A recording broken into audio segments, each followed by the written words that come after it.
Okay, so everybody should be able to see us now. Hello, everybody. Welcome. Oh my gosh. Oh, I am so excited to be here. Let me just make sure that everything is all set and ready. That everybody, can you hear us? How do we sound out there?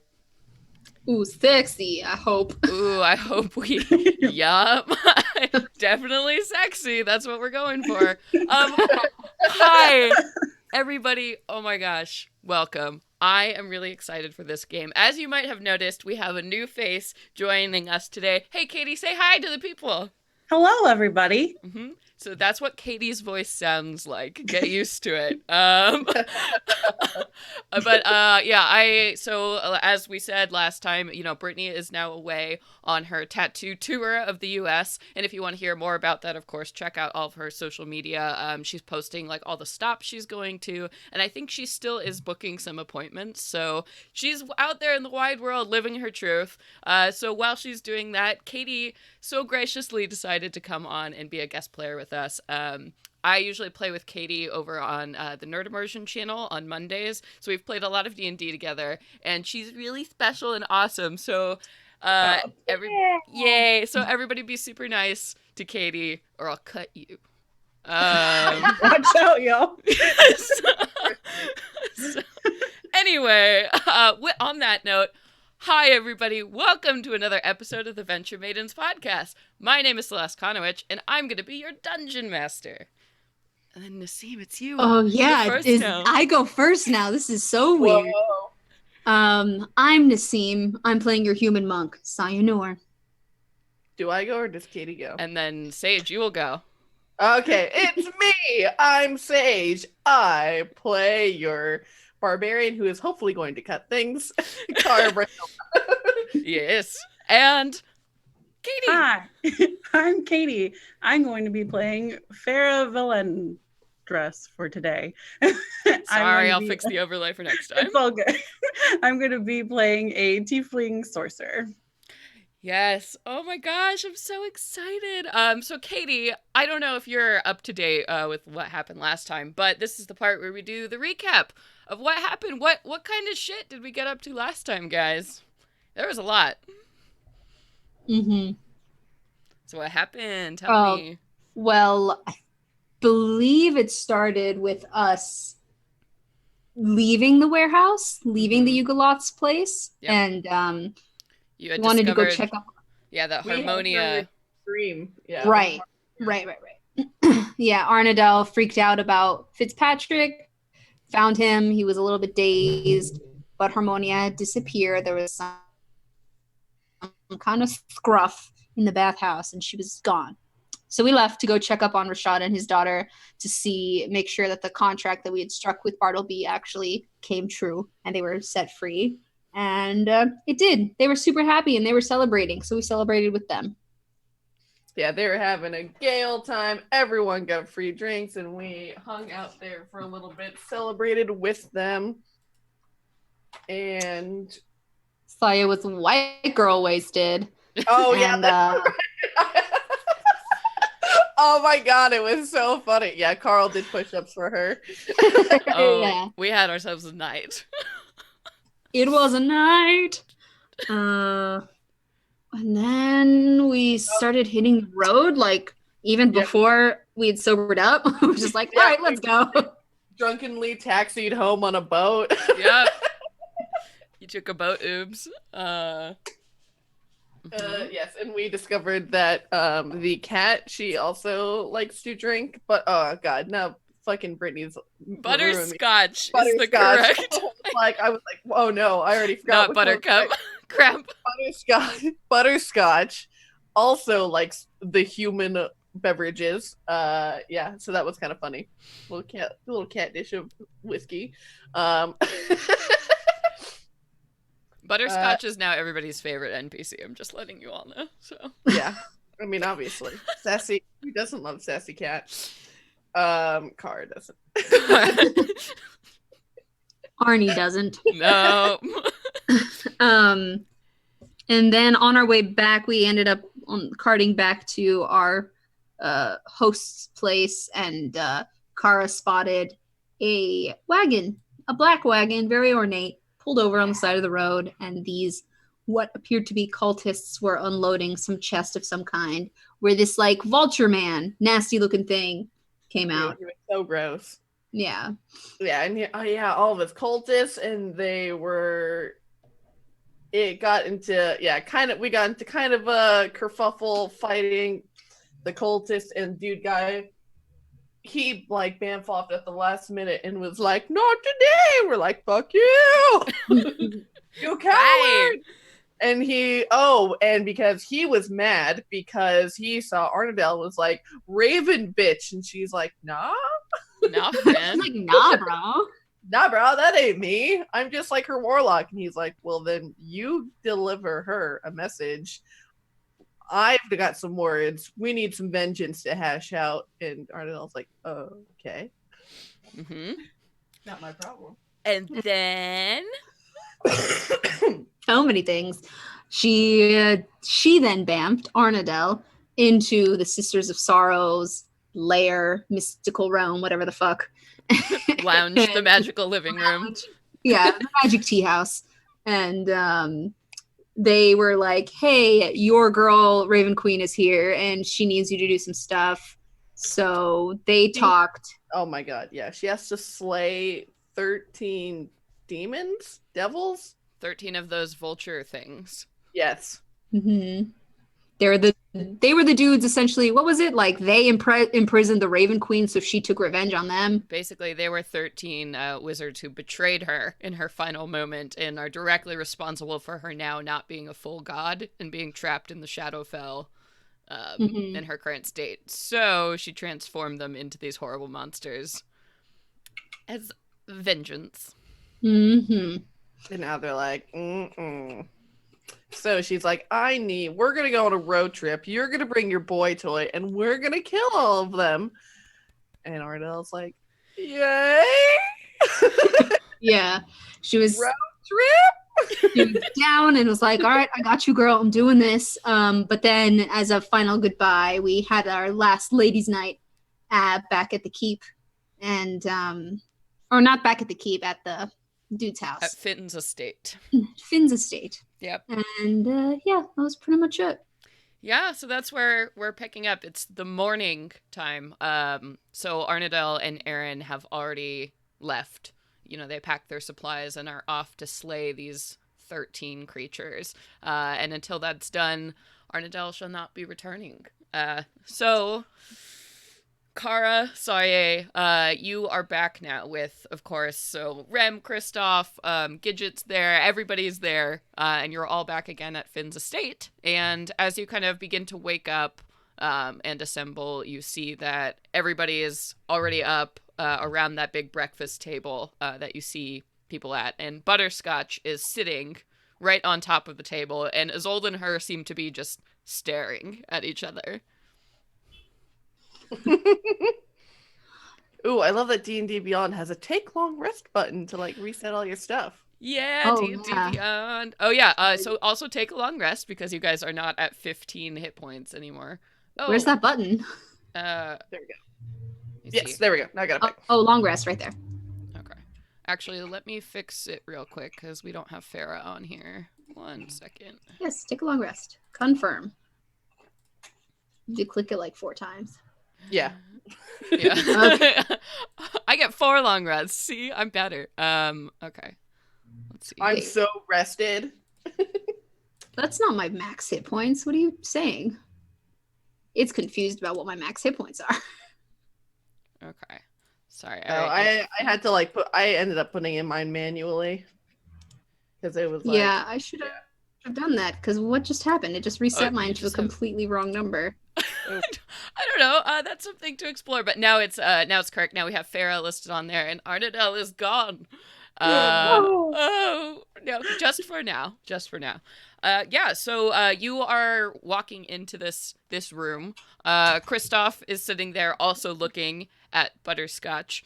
And then Isolde notices that both of you walk in, and I imagine Butterscotch is on the table doing the cat licking, like yeah, her leg is like skyward. Well, it's like in the middle of the table licking her butt. Like they're just all staring at her like, What Like, did you what? do?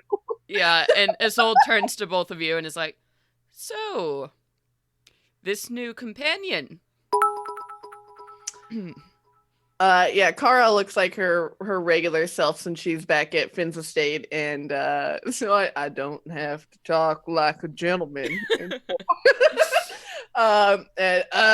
Yeah, sacrifices were made.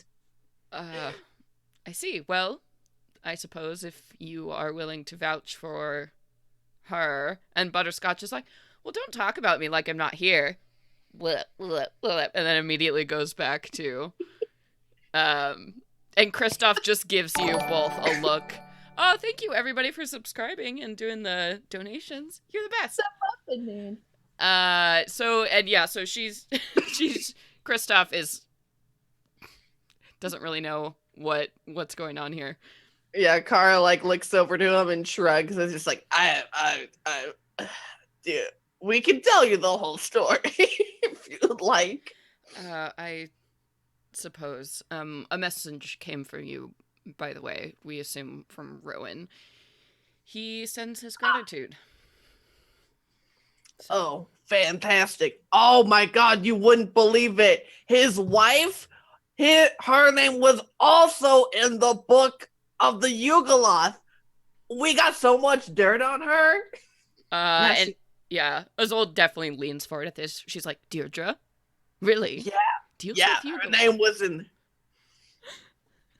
because I know they were gonna I know her husband was gonna sacrifice their firstborn kid or some shit. I wonder what Deirdre's deal is. Oh my God, I can't wait to throw this in her stupid noble face. Interesting. We can use this. And she looks over and now looks away from Butterscotch, and everybody just seems to accept this purple cat now on the table. And Kristoff chimes in, well, we may be able to use that to our advantage, but we can explore that further. But the next step here, I suppose we decided it was going to see Amalthea. Oh, yeah. Yeah. Oh, wait. Kara. Are you Kara again and not Carl? Yes. Yeah, since we're back at Finn's estate, she is her regular self. Yeah, so Gidget no longer looks like Kara either, so everybody's their regular, beautiful selves sitting around this table. Mm-hmm. Saya's happy to see you back, but then she's also like, well, some eye candy for a while. While we're out in public, I'll look like Carl. Yeah. One can't be too careful. And Kristoff is, do you need anything before heading out, or we should we'll get a move on these as fast as we can. Well, I assume have been updated about our status as the Venture Maidens with Arnie gone, and we heard that we were supposed to be joined by a new member. Do you know who that's going to be? And Isolde looks frustrated, and then she looks at all of you. Yes, the sisters are sending another person, an agent of some kind, but I have no clarification as to when that is supposed to take place. I don't have a name, or we just all have to have faith. And she folds her hands in front of her on the table. Yeah, I gave that up a long time ago. Hopefully, while you're at Caer Leona, it is a fortress of sorts, and Amalthea is a powerful magic user. It's a place of wonder and strength, so you should be safe there, even if it is just the two of you.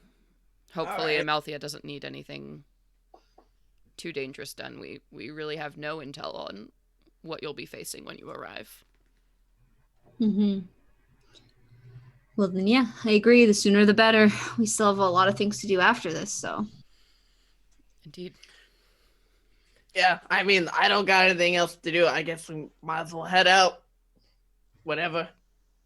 Yeah, so did you guys need anything in terms of supplies or anything else you want to do before heading off to Caer Leona? which again is going to be like a 4 or 5 hour trip. Okay. Nothing in particular comes to mind. Yes, Nassim? Wait, are brass knuckles a thing Sure. here in this world? You want some brass knuckles? Would it still count as an unarmed strike if I used brass knuckles? No. No. You're strapping brass onto and hitting humans with it. No. Your fists are already super furious. Then I don't want anything. Okay. All right. So Just for fun, just for the fashion of it, she'll get some. okay, Absolutely. Kristoff has a few pairs. You can take a look Of at. course he does. What do you want your brass knuckles to look like? Oh man, the probably AIDS. You're a little That's bit what you're a little bit lagging Nassim on your internet. Yeah, So. wait, can you repeat what you said? Yeah, you lagged out. Oh, yeah, it's heavy rain here. It's gonna do that, and I'm sorry everyone watching and you guys playing. I said they'd be gold with like small little flames spiking out, so they're like almost bladed. Jesus. I love it. That's cool. Yeah, Kristoff has those. Weird. Oh my god, perfect for me. Thanks, man. Oh my god. My yeah. real life brass knuckles, it looks like a little kitty face that you put onto your key, so it looks like a cute little keychain, but it also delivers a punch. Nice. I love it. Yes. Anyhow. All right. So the wagon is totally destroyed from last time, but you do have this black carriage that you got from the Nagpa attack. Are we taking that carriage? Might as well. I like it. It's hot. Let's roll in that black carriage. Yeah, and this poor horse that's been carting you around was like just terrified by this like fireball and just had a rough night. You have like this kind of gray dappled mare who's been pulling you all around. I call her Cheerio. Oh, okay. So you saddle up, you hook Cheerio up to the old wagon. You're putting back on your Carl disguise.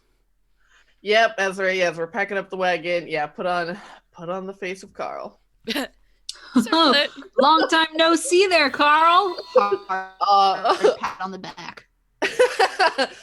Yes, it has been a minute. Indeed. And so with that, you hit the road. So again, like last time, you're leaving pretty early in the morning, and the day goes by peacefully. You pass a lot of other travelers on the road, farmers moving to and fro from town. But this time, instead of going like directly, hang on, let me look at the map. Nice. Right. So you're going west from Chasiana, and then you're also going south because Caer Leona is this little pocket down here. So it's an islet, I think is the word, or it's like so. Yeah. Yeah, so it's like an island, except it's connected by a very thin strip of land, and that's where Caer Leona, or the castle that Amalthea runs, is situated. So you are heading now. You turn south, and the sea breeze begins to fill your noses as you're getting closer and closer towards the ocean. The day is very warm, but pleasant now with those cool breezes coming in that you weren't quite getting off on the mainland. Have you all seen the ocean before? Kara has never seen the ocean. Mm-hmm. What does Kara think about this giant expanse of water that just opens up? You suddenly like crest over, and it's like very Mediterranean. So imagine it's like greenish blue and just these beautiful, wide open, glittering expanse in front of you. Kara discovers a new phobia because not only was heights bad enough, but now she's afraid of like, oh my god, I'm gonna die in that. That's not where I belong. Don't ask me to go swimming. She doesn't know how to swim. Absolutely not. I can teach you. I mean, oh, all right. I mean, my pitiful swimming in the sewer of where I fought that zombie crocodile. Oh my god. Yeah, Kara hasn't had great experiences with water. So, thus far. So much. What does Saye think? Have you seen the ocean before? Oh yeah, I love it. It's just as it is my preferred environment, it's Saya's preferred environment. Wonderful. So you're in heaven as your carriage continues along, and you do see that people who pass you on the road definitely eye the carriage up and down. Like, it's a very nice carriage. Definitely with all these strange arcane runes on it. So people are paying attention to you as you're moving through this area. Man, I wish Arnie was there. She can maybe tell me what all this shit on the side of the carriage means. Maybe it's telling a story. Oh. Probably not, though. That doesn't make sense. Just the wheels on the bus go round. Wheels on the carriage. The lyrics written on the side. Oh, I'll ask the cat when we get back. She's like magic and shit. She probably knows. Yeah, so you left Butterscotch behind to deal with Isolde and Kristoff. So as you do continue your way towards the coast, eventually you do see Caer Leona off in the distance. And Caer Leona is a large castle. You just see these like gray towers just stretching up on this small little island out in front of you, and you do see this land bridge you're gonna have to go across. It's just a single lane road moving towards this large encompassed, it's a fortress, so it used to be a naval fortress. So it's pretty impressive as you get closer and closer, and you're not passing anyone on the road now. Not a lot of people going in and out of Caer Leona. So you do, you make it through that thin strip, and Kara, you probably get really nervous as the water is literally lapping up onto both sides of this passageway as you're making your way towards this huge castle looming overhead. And you see that there is a full drawbridge and everything that's currently in the up position, and you pull up to this castle, and you hear a voice from up above. Oi! What's your business? And you see a head just sticking out of this window that's probably about 16 feet up off the ground.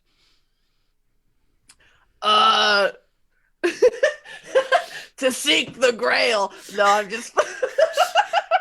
What? I'm kidding. It's a puppet show. No, we're here to see... and she whispers down to Saya. Wait, I just remember her as the Crone Mother. What was her name again? Lady Amalthea. Oh, Lady Amalthea. Amalthea? Yeah. We're here at her request. All right. Wait there. I'll be right back. And you wait. About 5 minutes go by. About 10 minutes go by. Dang, what the hell? This is rude. And then eventually you hear, Oi! And it's coming from the other tower on the other side. And the voice is, all right, you're good. Just back up the carriage. Right, you back it up. And then you begin to hear this. Long enough. Yeah. And then you begin to hear this seriously. cranking sound of like ancient wood of this drawbridge is coming down in front of you. And so you back up, and then fully now you can see the courtyard of this large castle there. And it is beautiful. You just see before you well-manicured gardens. So just fruit trees of all different kinds and little stone pathways, and there are people meandering about the grounds here. They're wearing these very white, simple shifts and robes. It's just the peace of the scene kind of hits you immediately. And as you begin to move that carriage in, people turn towards you definitely with notice. And you can stop the carriage there, and then you hear, and then coming down from this tower steps, you see now the person who's been speaking to you is about this 30-ish woman. She's kind of squat, pretty out of shape from her like bright red cheeks. She's like dressed again in this white shift. She's like, oh, okay, you can just park that there and go in to see Amalthea. Okay, I got this. And she looks at the horse. All right then. Which way do we go? Just the just the main doors. Yep. Very well then. Sorry, I'm Sister Evelyn. Ooh. A pleasure to meet you. Oh, Sister Evelyn, I'm Saya. And I put my hands on her shoulders and I say, 3 big, deep breaths. 5 seconds in, 5 seconds out. You'll be good. Yes. She's fanning herself. Yeah, sorry. Amalthea, she's up in her study. So if you go up the first 2 main flights, the wing on the left.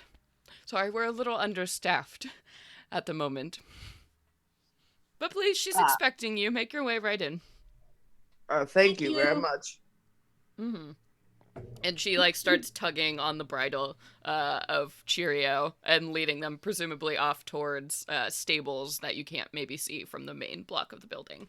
So as you do turn your attention there are these huge sets of, wooden, they look like mahogany double doors that have been carved with vines and just this really beautiful craftsmanship and motif. I imagine it looks like House Tyrell. Like their castle. Oh, definitely. Well, that's kind of the vibe you're getting for this whole region of Chauciana. It's just this summery, lovely place full of crops and floral life. Neat. All right, yes. March on up to her study and knock on the door if it is closed. Yeah. So you go ahead and up to the set of main double doors, and you can just pull them open there, and you see that there's the large reception room of this castle. Again, there are a few people walking about. There's not a ton of people that you've seen so far. So for such a large castle, you've seen maybe 20 people that were casually walking about the yard, and maybe somebody passes by again in one of these white robes. We'll just kind of wave acknowledgement, give you a pleasant smile as you pass through this reception room. This room itself is clean, but very sparsely decorated. So they have a couple tables and chairs, but simply not enough to fill this grand space.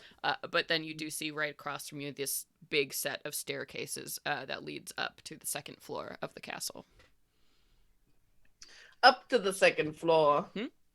And you go and you keep walking, and now you're passing by your more traditional castle fare. You're like, oh, there are the suits of armor on either side. And again, there are all these banners that some of the symbols you recognized from the parties you've been to before for the Forellans in their house. They had a bunch of these symbols.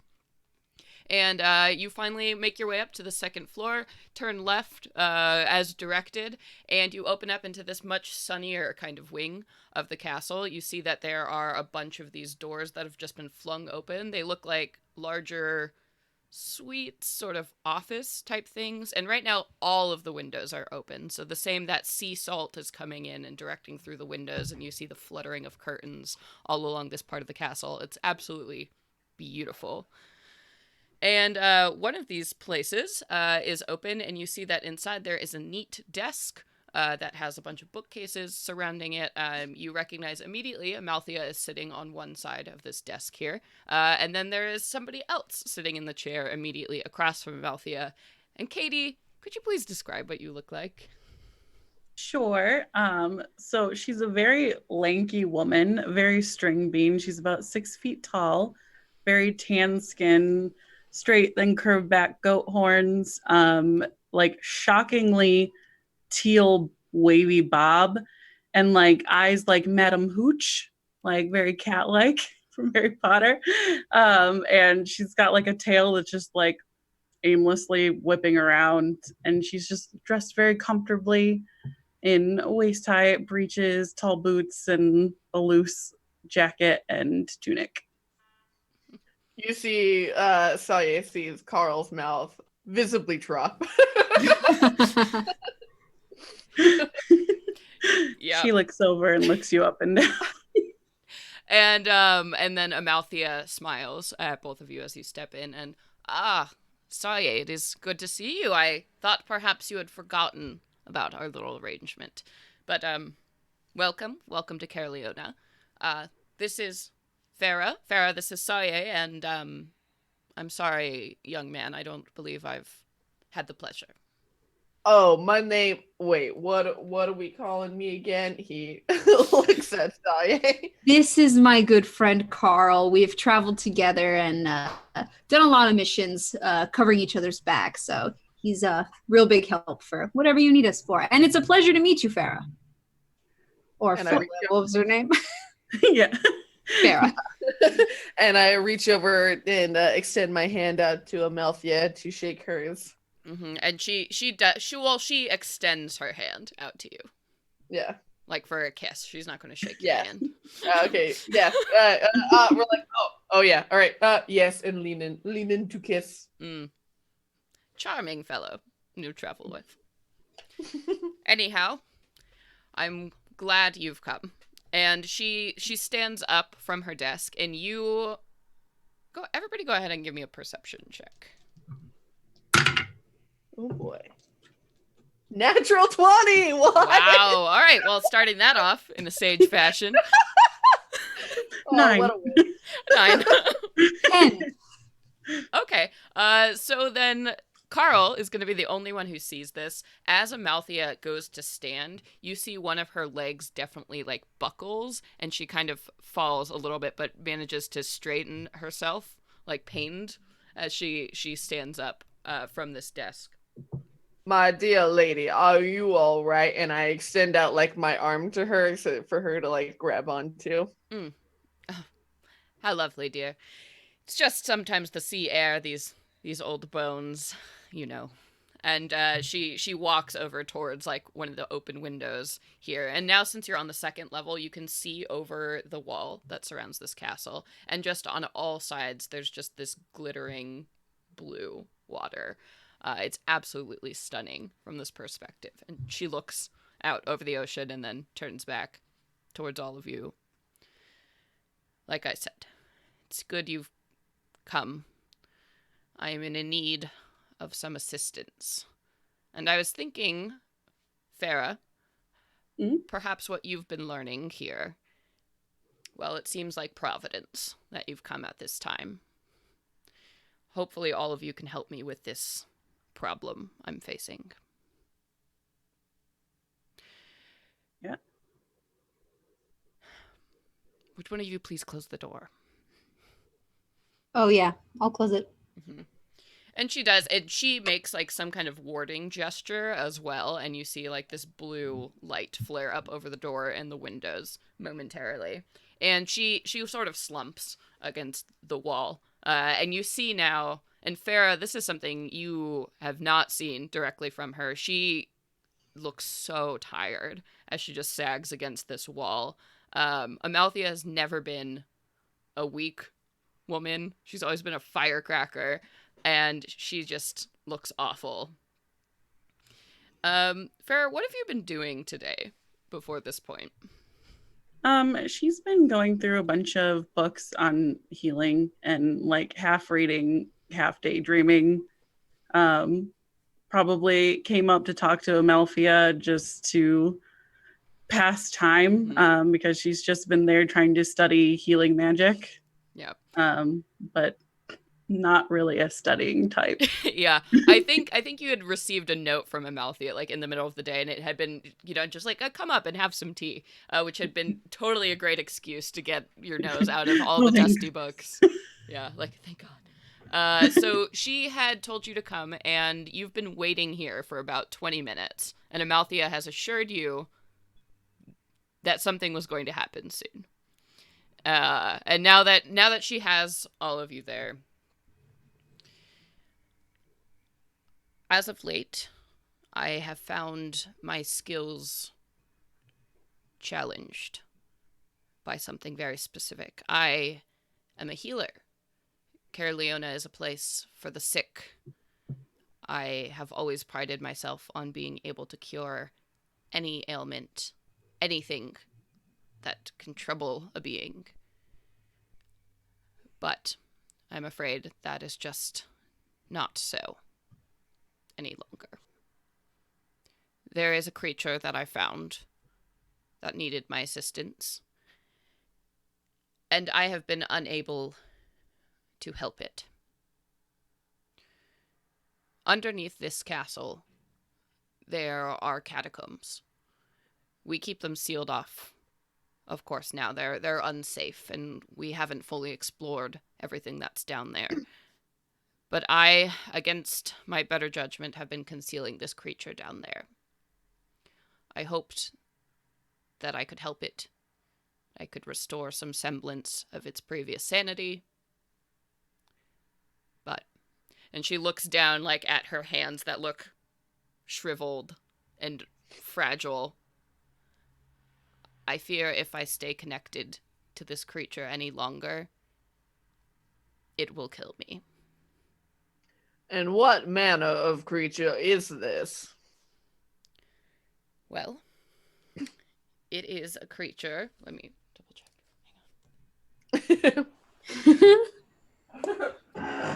Is a creature. It is a creature.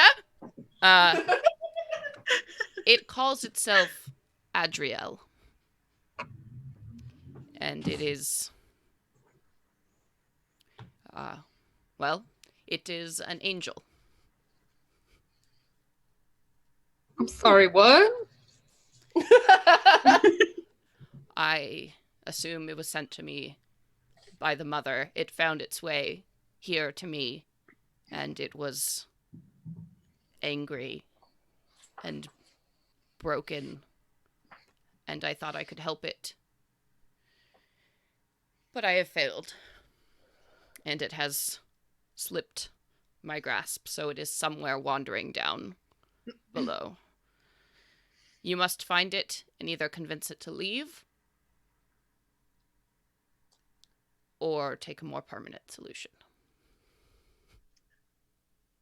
I am not a religious person, but I feel like there is some bad energy that comes from slaying an angel.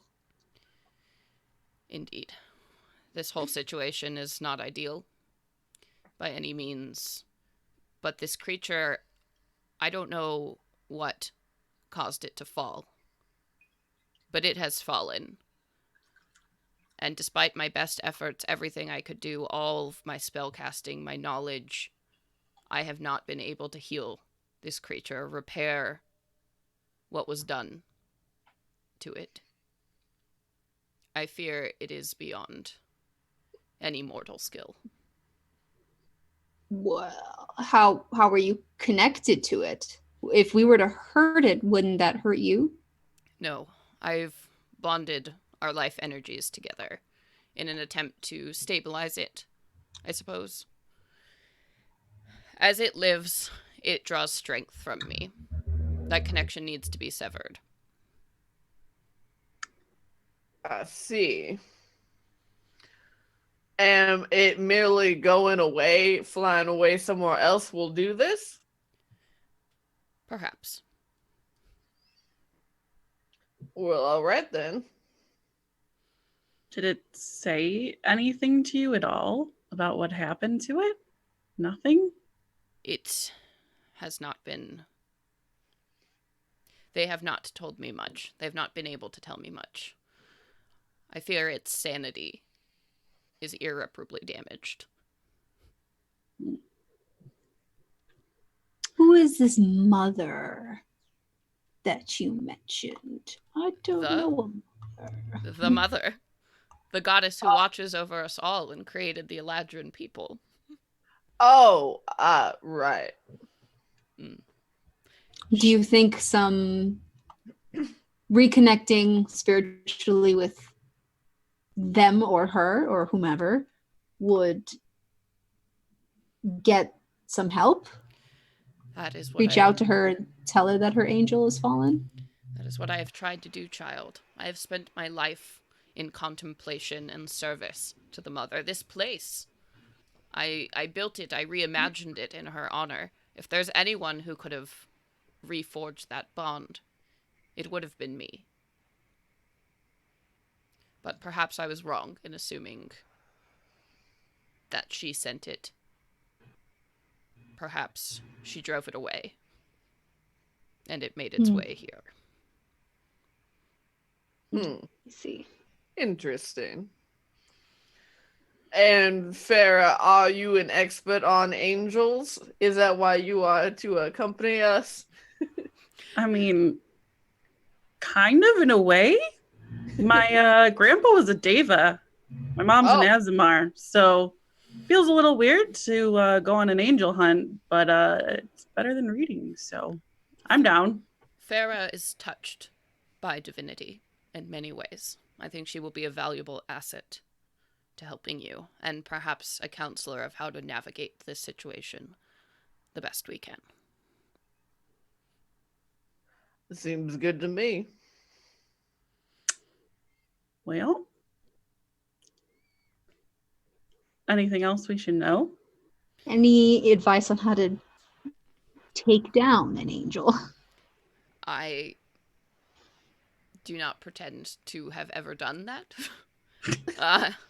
I do know this creature is exceptionally powerful. The reason I ask you all here, well, your reputation precedes you. The Sisters of Sorrow are hired to get things done, are they not?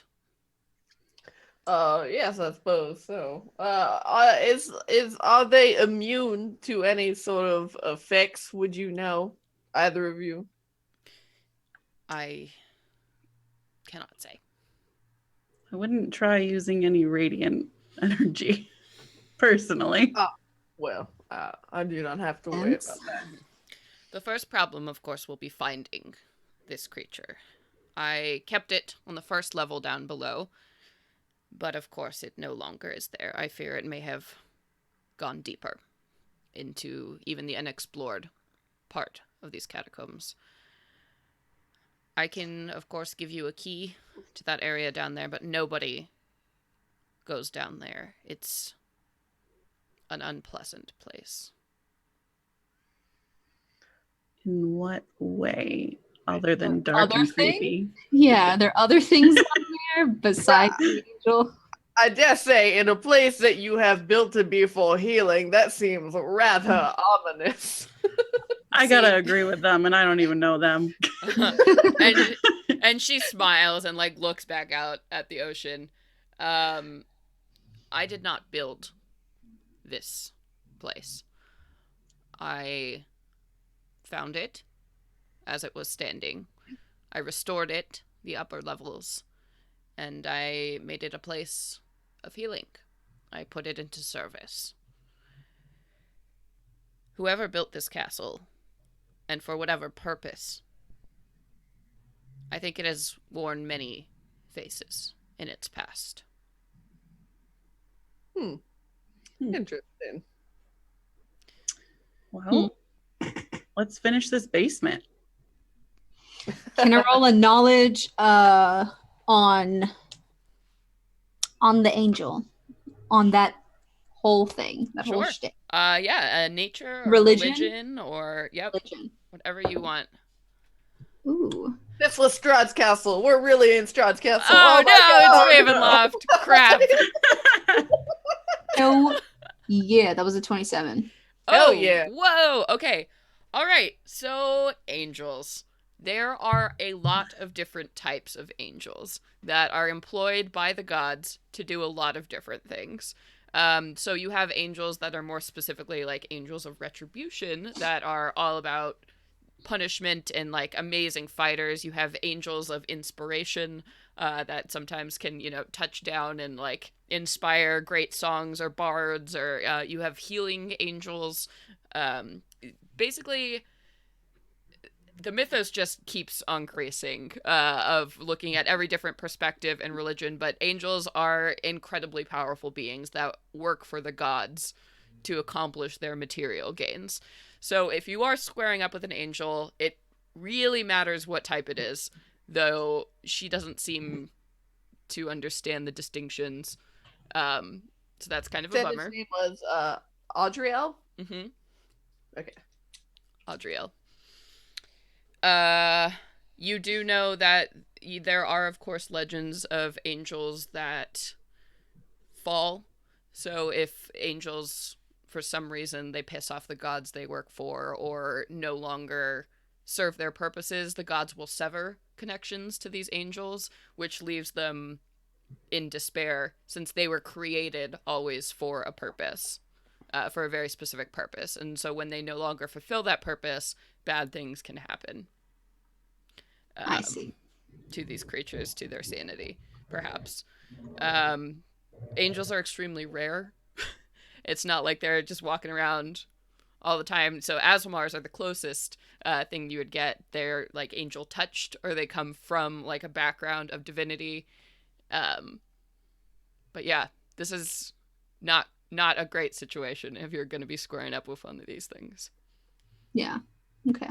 And So I pretty much relay that to both of you. Not that I'm assuming you don't know Farah, but just sharing what I know about angels. And so, you know, typically I wouldn't feel great about harming something that, you know, comes from a god, but it's, if it can't fulfill its purpose, asking it to leave would do damage to someone else somewhere else. I think the only option is to hunt it down. I have no qualms. yeah, I mean, it would be a shame to kill such a being, but if it comes to, then it comes to. And Amalthea nods sadly, and she again, I tried everything for months. It has eaten my life away, my resources away. I wouldn't ask this unless it was the only way. You have to understand that. And she reaches out and tries to like take Pharaoh's hand. She takes her hand and she's like, don't worry, we're going to be doing shots at the end of this. It's going to be fine. You got this. I hope so. I hope so. And she kind of stumbles back over to her desk and opens the top drawer and then slides this very archaic looking key over towards you. It's like one of those big keys that's like a foot long or so, and then like with these thick brass teeth, you know, that should be opening like a pirate ship treasure. If you go down into the cellar levels, you will find a trapdoor that will lead you further into the catacombs. Stay safe.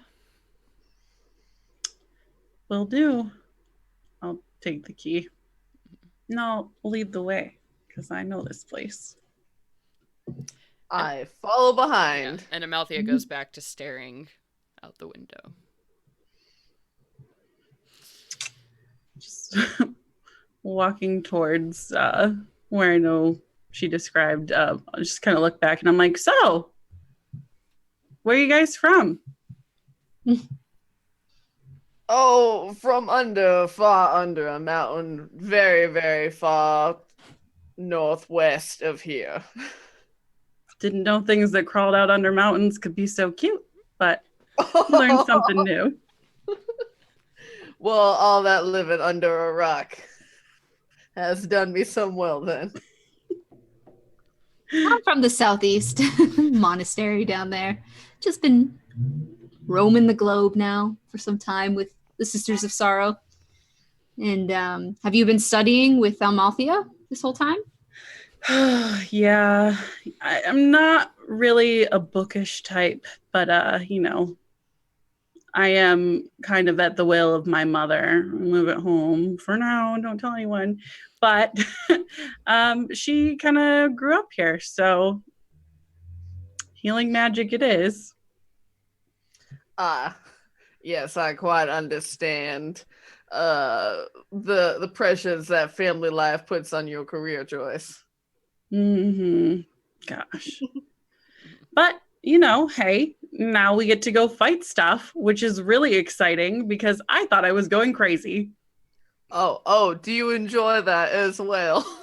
Oh, yes. As many explosions as possible if it were up to me. Like Carl has like big like thumping hearts in their eyes, like 5 seconds away from it. And as you're making your way down the hallway, kind of chatting, you get down to the first level. And then Farah, you recognize somebody coming towards you. So it's one of the sisters who works here. It's Sister Sybil, who's always been a little bit weird. And she's just Just a little bit weird. Every just a little workplace bit has weird. one.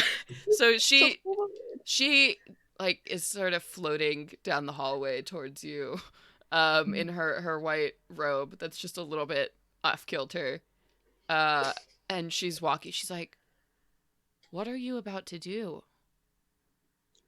I'm just giving a tour, Sibs. It's all good. What did you just do?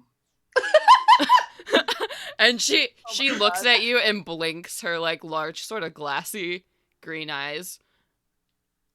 They're waiting for you down there.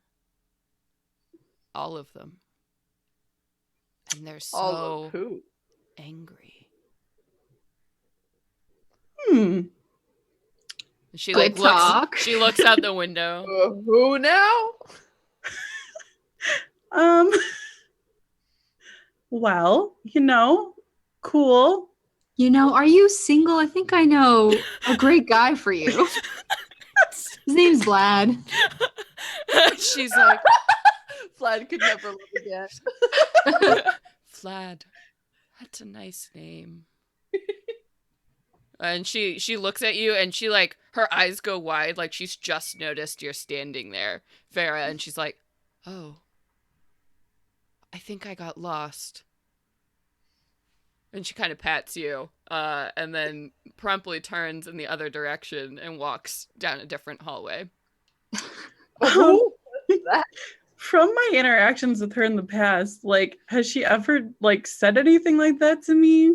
Not like that to you, but Farah or Sybil believes that she can see the future. Everybody just sort of tolerates that behavior. So a lot of the people who live here may have like medical conditions or states of being that maybe they can't survive in the normal world. So Amalthea collects these people and gives them a place to live, and Gotcha. so she's always kind of, sitting in windowsills saying weird things. Don't mind her. She'll go for a nap. She'll be fine. I'm sure everything's cool. She thinks she can see the future. It's fine. People are a little goofy around here. Don't worry. All right then. And with that, you don't run into anybody else as you make your way down towards the cellars. So the cellars here are in use. They keep a lot of their just extra storage overflow down here. But again, I mean, there's really only like 40 or so people who live here full time. So it's not like there's a ton of stuff going on there. So you come down here every once in a while, but you do know that trapdoor that is like forbidden. Nobody go down there. It's got this thick padlock on it, and you lead the party towards that spot. Sure. And anything we need to do before we go in? Any preparations that you guys tend to do? I don't know your guys' fighting style. Well, we're not the most prepared fighters. Oh, great. Let's go. What kind of Johnny on the spot type? Yeah, love it. especially with this one over here. There's so much like romantic tension in this group of three people right now. What's going on? And threesome. No. And love triangle. That's the preparation. Just get the sexual tension out of the air, We'll have nothing on our minds when we're fighting. Let's just bang it out. One for the road. Yeah, no. Yeah, no. Nothing comes to mind. Okay. Is not aware about your relationship status in terms of like openness or exclusivity with Gidget. So like every once in a while she'll just like name drop Gidget and be like, oh, every once in a while maybe Carl here will say a little prayer or whatever to his girl Gidget and gives him a little boost or something. Oh, Gidget made that little hammer for him there. You see that? Oh, it's all sparky. She's great. She's such a handy worker, man. She looks at Carl. She's like, wait, let's get this out of the way. Are you single? I mean, no, I am with someone currently. Shit. All right. Well, I'll still let you go first because regardless, I'm still going to check the menu if you know what I'm saying. Go ahead. You're gonna fit right in. Carl's face goes bright red, just like a tomato. And now Saya's jaw is visibly dropped open. She's like, didn't expect that. She looks there. She's like, did I say something wrong? And he just like meekly goes over and just like takes with the padlock and fiddles with it and just. Oh. You hear her mumble, "Sweet sisters, it's just as good from behind." This is phenomenal. I just like dropped the key of the lock and it's just like fumbling around on the ground. I mean, Sage, as a point of fact, if you did want to take off the circlet at any point, you're fine. You're going through a dungeon. Like, you're pretty sure there won't be drow spying on you here. Oh my god, hopefully. Yeah. She's holding that for the perfect moment, though. Yes, absolutely. So eventually, you gather yourself enough to open up this padlock, and it screeches as you turn that lock in the key. This is something that is not used to being opened at all. And just you take this archaic lock off, and it's one of those like kind of storm cellar doors. So you open that up, and you see that there is a set of steps descending into the darkness. Ooh. Tieflings have dark vision, yeah? Yep, 60 feet. Okay. Saye. I bring out my little orb of light. All right. Drift globe. Okay. So you light up your drift globe. And what is the marching order here? I go first. I'm more of a hold the back kind of girl myself, so I'll be Bet you are. Oh, this is so good. Okay.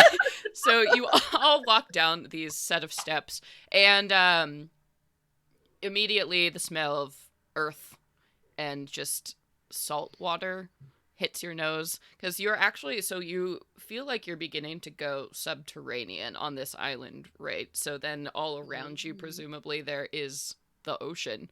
So as you go down further and further, it gets very, very cold in this stone stairway, and you just walk down for a really long time, and then it bottoms out into this long tunnel. And you're gradually sloping down as you walk here until this is interrupted by a set of double doors that you see here. And these doors might have been nicely carved wood at some point, but now you can definitely smell mold is growing here. And the doors have kind of warped with all the moisture in the air, so they've been here for God knows how long. And you see, the tarnished fixings on this door. I check to see if it's locked. Okay, it is not. Though it kind of sticks, like, as since the wood has buckled, so you have to force it open. Mm-hmm. And as you do so, you see, roll for initiative. No. As you do so, the door swings open with this creaking sound once again, and you see that there is a very, very large room in front of you. You can't see all the way towards the back of this room, but you can tell that there is furniture in here. Most of it looks like it's been toppled over or broken. So you see the remnants of like desks, bookshelves, some rotting piles of material. Maybe they were plants, tapestries. It's just hard to tell. And again, that smell of moisture and mildew just fills this entire room here. Huh. Yeah, I definitely want to like very kind of carefully navigate through and sort of always like make like basically go half speed and like check behind all the things, like feel around to make sure there isn't anything else weird crawling around in here too. Yeah, go ahead and make me a perception check. Ooh, that's got come on. There we go. Ooh, not bad. 21. Okay, so as you move out further into this room, and it's very clear this is probably some kind of like larger waiting room or something, definitely a reception hall of some kind. Oh yeah, and I definitely want to like run, like basically go along the wall so I can try and map out the edges. Yeah, and so you can tell that around the edges of this room, there is a door on the left side, there is a door on the right side, but the thing that really catches your attention is in the back, so the southeast. Okay, I guess I'm looking at this. So there'll be the northeast corner. There is a carved set of stairs, like a spiral staircase that descends further down below. And as you move towards that area, you hear a piano note. Boom. Just bangs out across this room. And it's like shatters the silence completely. As you see that there is indeed, well, remains of a piano in one corner, in the northwest corner of this room. I call out to everyone and I stop immediately in my tracks. That was some weird shit. Both of you need to come over here. I just heard a piano note. And by the looks of that piano, I do not believe it could come from there. Should we investigate the piano, though? There could be something inside it making a noise. Yeah, and I go and I like use my sword to like kind of like try and poke through the like remnants of it. Saye and Farah, where are you standing in the room?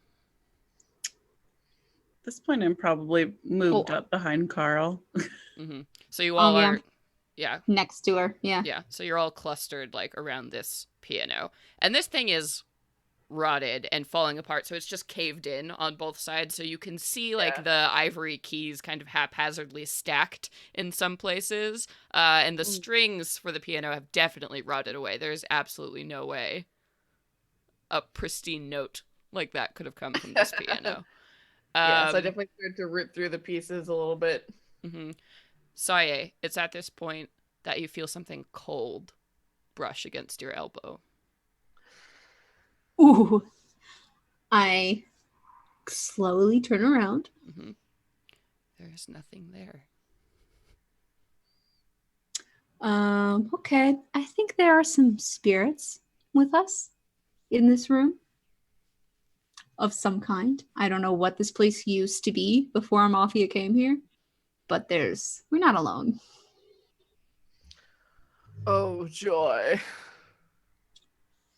Saya fully believes in ghosts. So. And then at this point, you hear the bang sound of a door that gets thrown open on that western side of the room. So like it almost gets ripped off of its hinges as this door slams into the stone wall. Anything in the door frame? Nope. Sorry, remember when we were in the Fey Wilds and what did that fellow Randy, used to be Brandy, what was that he said about focusing on a path? And I feel like this might be a similar situation. Sorry, you cut off. You said, what did he say about? When we were going through the Fey Wilds about how we should. Steve, you're so glitchy. So robot. Hello. You're coming in and out, but so, and I'll say, Farah, as this is happening and like your attention is drawn immediately to the sound on the far side of the room, you catch this glint of light on one of the other walls, and you see that there's this large mirror that's hanging haphazardly on one side, and you see the face of a woman reflected back at you that's sort of in this misty blue shape, and her mouth is agape in a scream. Can you hear me now? Mm-hmm. Yeah. Yeah. Yes. Okay. Well, I'm not really sure what you said a second ago, Carl, but had something to do with Randy and something about the Feywild, so I assume you want us to act kindly to the things in the room. So Saya gets That calm, was it. takes a breath. To anyone here in this room with us, please know we don't want to scare you. We don't want to hurt you. We are here for another purpose. We are looking for someone else. We don't want to bother you at all or disturb your peace.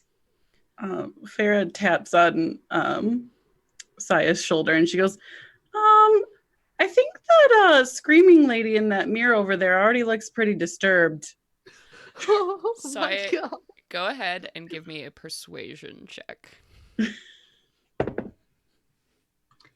Persuasion is a 14. Okay. So you say that out to this room. And then there's this moment of silence where you just hear like the creak of that door now that's swinging off of its hinge.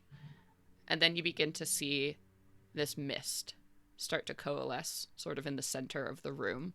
And you see that it forms into the shape of a ball and then begins to shift until you see that there is a woman standing there in front of you. She's probably maybe in her 20s or so, a human woman. She's got this stacked bun on top of her hair that's got pencils that have been jabbed into it. And you see she's holding a book. And she says, "I'm sorry, do you have an appointment?"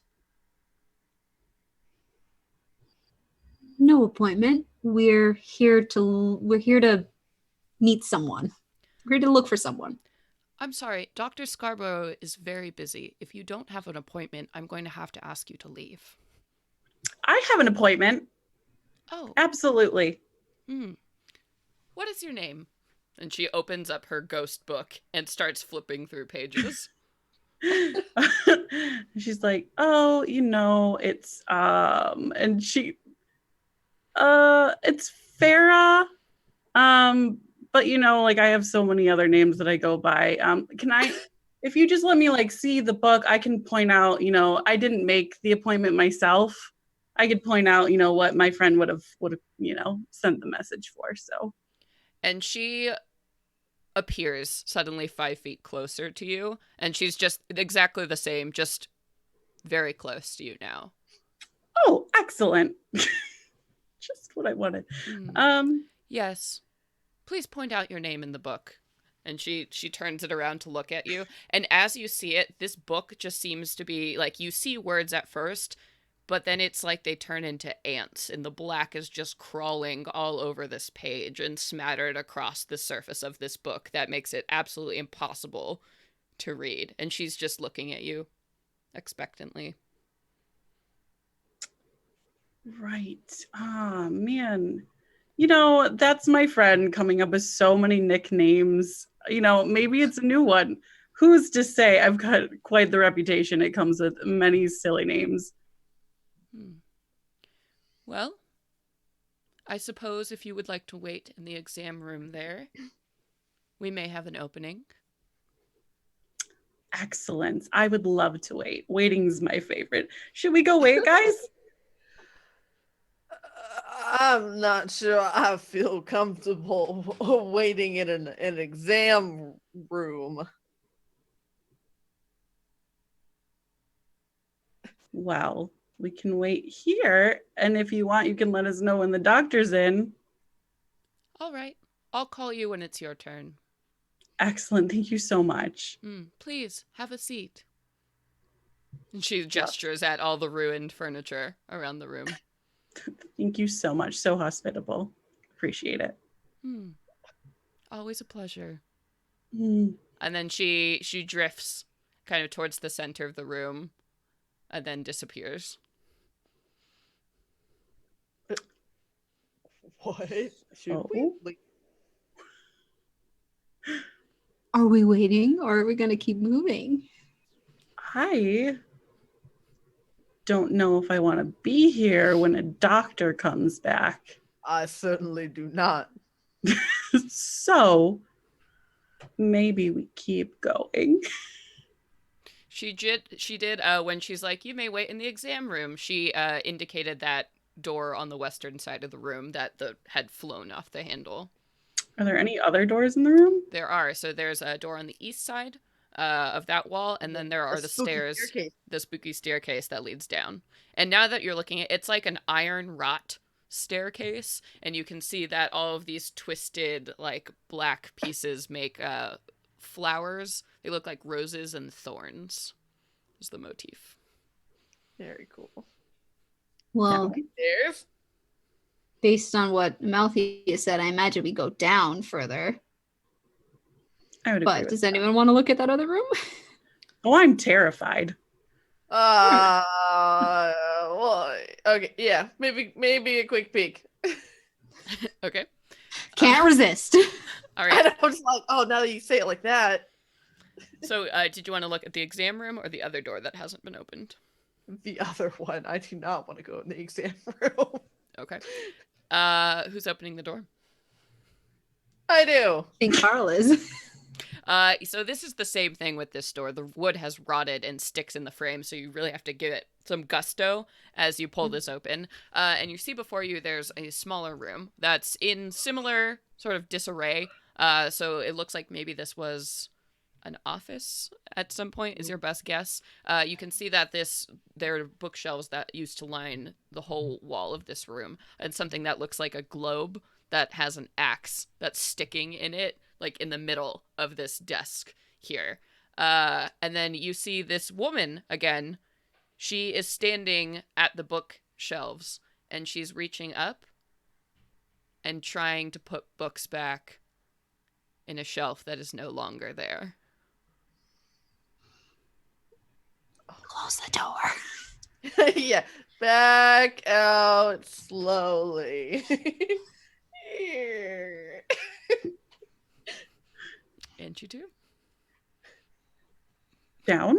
Saya is like already on the first step of the staircase, like waiting, like, all right, let's fucking keep going, please. It's my appointment. I don't want to be here. I dare say, does anyone else have a case of the heebie-jeebies? Mm-hmm. Yes. Absolutely. Mm-hmm. So, I think this is a good time to bring this up since we're about to go down to the second level. For the purposes of this dungeon, we're going to do something a little bit different here. We're going to start off with a pool of sanity points. Oh my god. So you all start with 5 sanity points.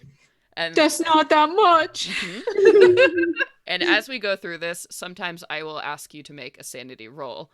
If you fail the roll, you lose a point. If you lose all of your points,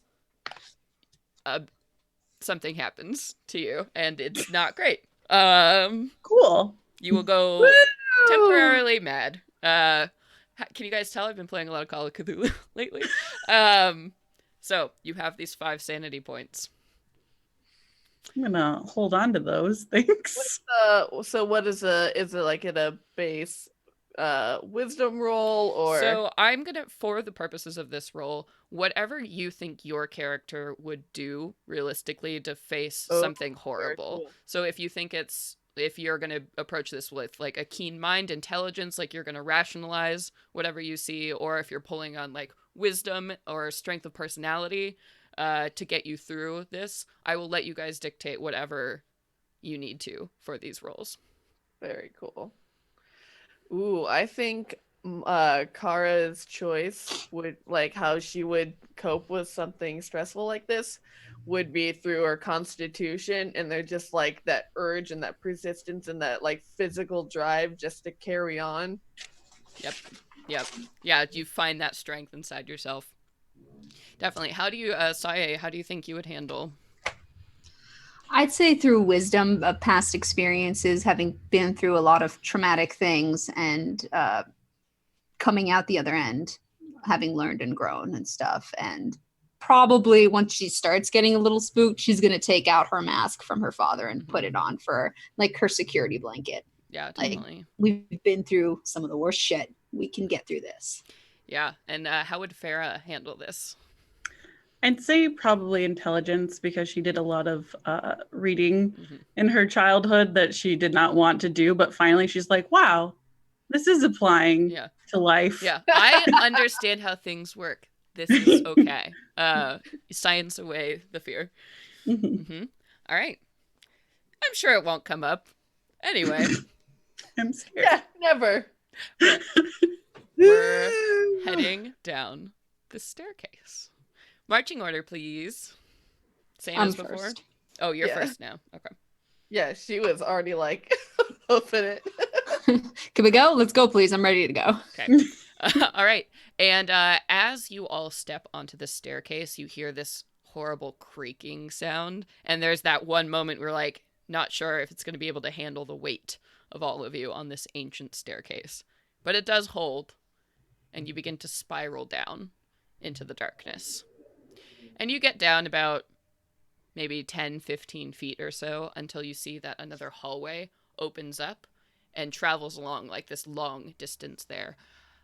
And you see that there is something written on the walls here. And what catches your attention is that it glistens. And you see these red streaks along the walls. What languages do you all speak? Oh. Common, Dwarven, and I believe that is it. Yeah, Common and Dwarvish. So Car does not recognize this language. Not I like to be able to read it anyway. Oh. You're getting better. I common, know a few words. common, primordial, draconic, and aquan. Okay. I've got Celestial, Common, Infernal, and Sylvan. Ah, so Farah, you recognize this as Celestial on the walls, and it appears to be written in blood. Cool. It Sure. says, "Forgive me, Father, for I have sinned. Forgive me, Father, for I have sinned. Forgive me, Father, for I have sinned." Written over and over and over and over again along the length of this hallway. Aw. What does it say?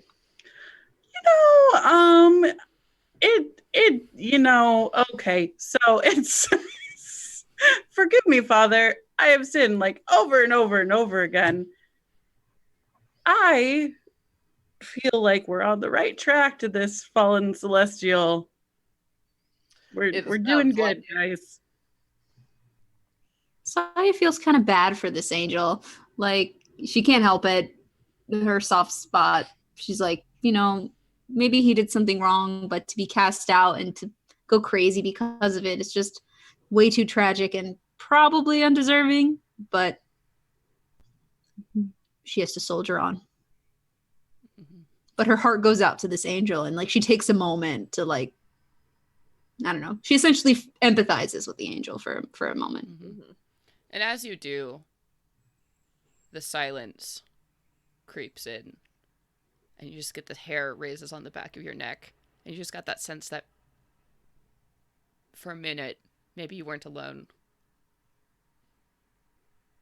Ooh. Oh, quickly. Were there still more stairs going down? No, so the stairs stop here. Okay. Okay, cool. So this Got it. this Cool. long hallway in front of you seems to be the only way to progress forward. Can I make a quick perception check? Definitely. Oh, well, 14. Okay. So I will say you do notice that the blood pretty fresh. It's still wet. So it's probably this has been done in the last day or so. The air here is very moisture heavy, so maybe a bit longer. As you're looking down, just on the very edges of your vision at this long hallway, you do see that there are doors that start to line either side of this hallway, and you notice that they're like thick iron doors, but you can just barely see that out of your range there. And that's kind of all you pick up on. Looks like there's a door if we keep trudging forward. Well then, let's make our way. Mm-hmm. Saya, are you still going first? Probably. Okay. She's gonna like reach out and touch your elbow and cast guidance on you, just in case you have to make any checks. Oh, does that just give me advantage on? It gives you you get to add a D4 to whatever you roll. Oh, okay. Hell yeah, thank you. Mm-hmm. Such good spell. And you Oh begin. my god, we have a cleric with us. This is so amazing. Kind of. Close enough. They have no healing ever. Katie, you're saving them. You don't understand. We have no buffs whatsoever. So you begin to walk down this hallway, and you see now that the hallway continues on, but on either side of the hallway now there are 3 doors on each side, immediately across from each other, and they again are these thick iron doors, and you see that there are barred slats in each of these. So maybe these are cell doors, would be your best guess. So you will have to walk past these sets of doors before continuing further on. Okay, Look Then- inside the cells. we'll do that. Kara, you're looking inside one of the cells. Yeah, I'll look at the first one to the right. Okay. And as you do so, you kind of peek up. So it's got like those very traditional, like the little barred slats like around the eye Yeah. level. So you Yeah. can look inside. And this one is open. And as you go and you look inside and you peer around in the darkness, there's movement immediately on the other side of this door, and you see a flash of green eyes staring immediately back at you as the shadows outline something there. I need you to go ahead and make me a sanity roll. Oh, there's something in this one. Oh shit, y'all. 18. Okay. You keep your sanity this day. As you look, and you're just totally surprised by this fast, lightning fast movement of this thing on the other side of the door. And now that you've kind of like had that shock and you get your bearings there, you're looking inside, and this thing, you can't seem to read it. It's like the shadows are coalescing around this thing, and it's just standing there now in the center of this room. But you see these green eyes, and the shadows seem to flicker around this thing. And you all hear voices, not just coming from this thing, but from each of the cells in turn. And it says, "We are the lost. We are angry. Get out." And that's where we're going to be ending for today. Oh, my gird. Oh, I am so excited for my spooky dungeon. The sister was right. I'm so horrified. Oh, I can't Wow. wait. It's gonna be fun. No. I am really, really, really excited for this. I had a lot of fun putting this together. So thank you again, Katie, for joining us. I hope you had a fun first episode. I did. Yeah, I'm so excited to see where this goes. But anyway, thank you everybody for tuning in. I see that we got a ton of people watching us tonight, a lot of follows and subscribes. Thank you everybody so much. You're killing it. Lately, Venture Maidens has just been exploding. I mean, we hit our 1K a month Patreon goal, which was huge. We're getting tons of new followers and listeners, and like people are being so kind and supportive, and you all are amazing and just rocking your damn world. So we are so excited. Yes, you're all so great. Okay, all right, but that's all for now. I have been your Dungeon Master, Celeste Konowich. I have been your spooked out human monk, Sayanor, played by Nassim. And I'm Sage, and I will continue to be your brave barbarian, Cara Brunhilde. And I'm Katie, and I will be playing Farah, your tiefling sorcerer, who is just happy to be following behind Carl. Yep. Anyway, well, that's all for now, folks. I hope we have more romantic tension for you in the episodes to come in our insane dungeon. But until next time, venture away! Venture away, everybody. Stopping the stream. Yay, we did it. Yay! Are you I have guys- been so bad. I'm so excited for this dungeon, y'all. I like the idea that no matter what, you can just always assume that Pharaoh's behind Carl. Yeah. Yeah, always. So what's I've the always marching got your order? back. It doesn't matter about you, Farah. I'm not asking you. Yes. Are you guys excited? Spooky? I'm gonna make this I'm so excited. I'm so fucking excited. I love horror. Yeah. Oh, and Way everybody better go ahead than and Portal Dungeon. yeah, and stop your Audacity tracks as right. well. Yeah. I'm really excited. I didn't realize the first thing I was gonna do was gonna be spooky. Welcome to the jungle. Someone's gonna have to remind me that you just cast that Guidance on me, yeah, because I know. All right, Yeah. Okay. I know. Sorry. Okay. That's episode 55. 56. I have to use the restroom. I'll be right back. I'm actually gonna hop off real fast because it takes forever to upload my fucking episode while I'm doing this at the same time, and I have to go do this meeting thing. So. Oh.